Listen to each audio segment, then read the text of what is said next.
Ha! Jìnnìjìnnì bo Ọbásanjọ́, Tinubu àti gbogbo àwọn olóṣèlú tó wà nínú Nàìjíríà ní kété tí wọ́n gbọ́ nípa ikú Muhammadu Buhari.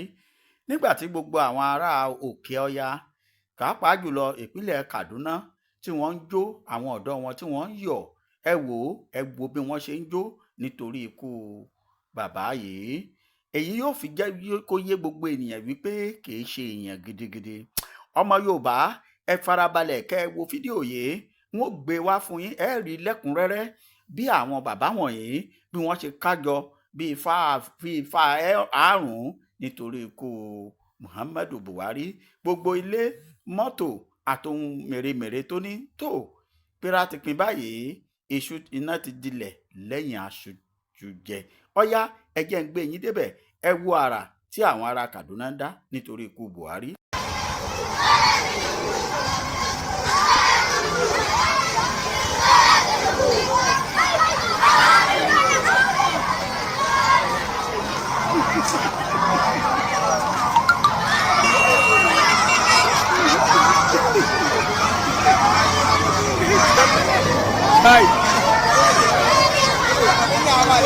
Sọ ọmọ Yorùbá, ẹ káàbọ̀ padà, ẹ rójú ayé àbẹ́ ìráyé.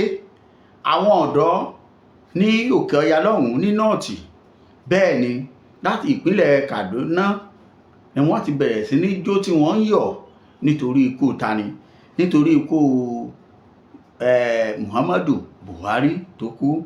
Eléyìí ló mú ìbẹ̀rùbojo, ìpayà tó kó bá Babangida, Bọ́lá Ahmed Tinubu, Ọbásanjọ́ àtàwọn èèyàn bẹ́ẹ̀ bẹ́ẹ̀ lọ, Abdulatiku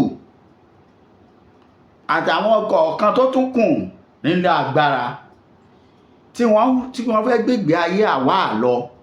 Àmọ́ kí lẹ̀ṣẹ̀ tí bàbá yìí tó ṣe àwọn èèyàn yìí tí wọ́n fi ń jó tí wọ́n ń yọ̀?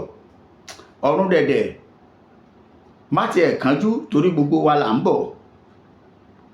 Àmọ́ ẹni máa gbélé ayé, ilé ayé tó fẹ́ gbé, rí i pé ò ṣe dáadáa. Ọgbọ́n ilé ayé tó wá yìí mọ̀ wípé kì í ṣe àwa lọ. Ọ̀run nìkan lèèyàn lọ téèyàn ò ní bọ̀. Ilé ayé kì í ṣàwá lọ, èèyàn kan kì í sì wá lẹ́ẹ̀mejì, gẹ́gẹ́ bí ọ̀rọ̀ táwọn àgbà sọ. Táwọn tẹ mọ̀ bóyá lóòótọ́ ni, torí àti ìbá wọn wá kan rí, àfi tá a bá rí Babátúndé àbí Babájídé, Ìyábọ̀dé, tá a bá béèrè lọ́wọ́ wọn nípa ẹ gbọ́ ṣé ẹ ti lọ, ẹ ti dé rí ni. Muhammadu Buhari ó jẹ́ ọ̀kan nínú àwọn dictators. Ohun tí n bá fẹ́ ṣe, ohun tó bá fẹ́ ṣe ló máa ṣe. Kò sẹ́ni tí ó lè sọ pé ó yá dúró ń bẹ̀ tí yóò dá lóhùn. Ẹ wá wo bí ìrìn àjò ẹ̀ bó ṣe rí. Ìyẹn ni pé bóyá ọdún 10 ni wọ́n fi ṣe gbékúdè fún un. Ìgbé ọdún 10 ni o, lẹ́yìn tó bá kúrò lóyè, lẹ́yìn ọdún 8 ẹ kankan ò ní ṣe á. Láàárín ọdún 8 tó ti rìnrìn àjò tó ti padà dé, ńṣe ni bàbá ń dán bíi kí náà pé àyànnú ṣáláńgá, bí èèrànú ṣúgà. Àmọ́ ní kété tó kù, wọ́n kọ́kọ́ dán díẹ̀.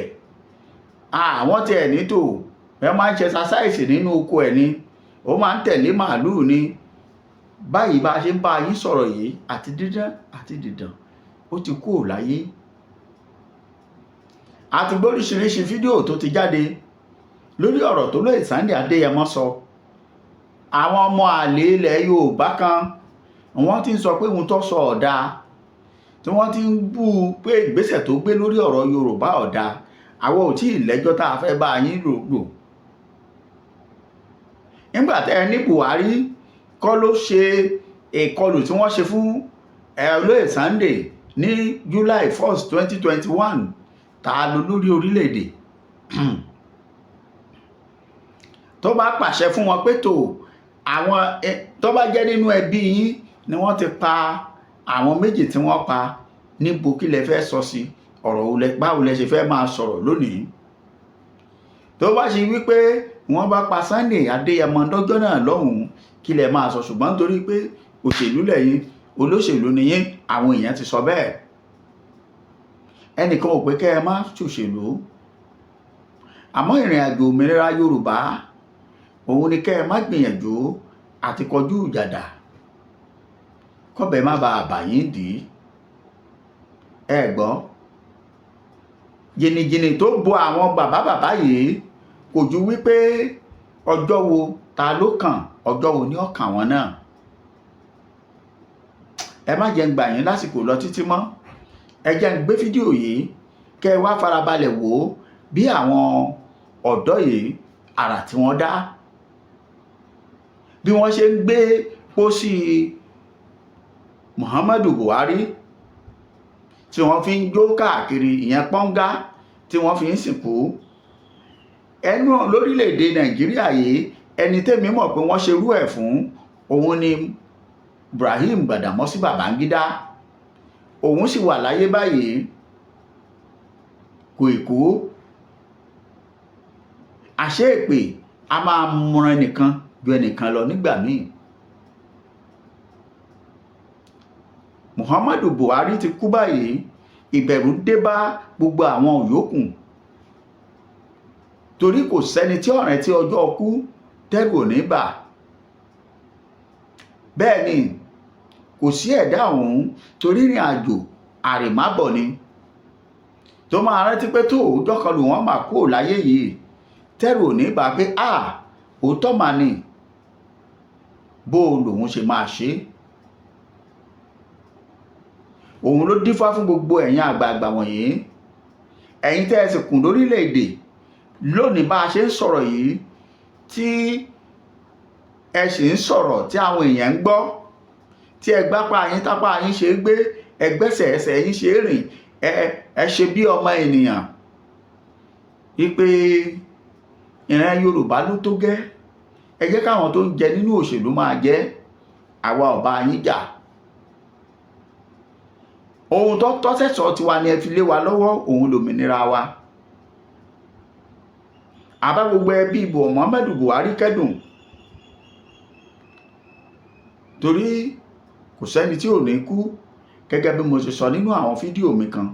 bó ti ẹ̀ jẹ́ pé àmọ́ ohun tó ṣẹlẹ̀ bóyá ní iṣẹ́ wa ni, ọ̀pọ̀lọpọ̀ èèyàn ò rí gbọ́, kò sọ̀rọ̀. ẹ ní bínú, ẹ má bínú, ẹ jọ̀ọ́ ẹ̀yin olólùfẹ́ wa. ohun tó ṣẹlẹ̀ ojú wípé bóyá ká sọ pé irinṣẹ́ wa a ti gbìyànjú níbi tá a mọ̀ dé, ṣùgbọ́n Ọlọ́run ti ń bá wa gbàkóso díẹ̀díẹ̀.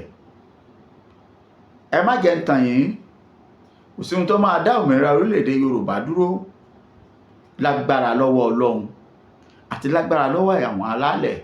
gbogbo ẹ̀yin òbílẹ̀jẹ́, ẹ̀yin ọlọ̀tẹ̀, tá a bá gbé sókè tẹ́ ẹ gbé wálẹ̀, ẹ̀yin nu Ọlọ́run ni. ẹ wo fídíò yìí, ẹ tẹ̀síwájú pẹ̀lú bí àwọn ọ̀dọ́ yìí ṣe ń pariwo tó dífá fún ìrìn àjò gbogbo ẹ̀dá láyé pé ibikíbi ipòkípò tó bá bára rẹ̀ rí i wípé kò ṣe débi tó lápẹẹrẹ. Muhammadu Abacha láyé tún jórúgbó bẹ́ẹ̀ pé Ọlọ́run ṣeun pé àwo lọ. lẹ́yìn Abacha ẹni yìí ló kàn. ẹ gbọ́ mi dáadáa, kò tí ètò sí nínú ìwé ìtàn. ẹ̀yin bá wá mọ ẹnu tọ̀hún, ẹ̀kọ́ sínú comment section. orílẹ̀-èdè Yorùbá ńlá wa ń fẹ́, ẹ jẹ́ ó yé gbogbo èèyàn. ọ̀yá òun rèé, ẹ bá ń fohùn sí nínú ilé káwọn èèyàn túbọ̀ gbọ́ fídíò yìí síwájú sí. òun rèé.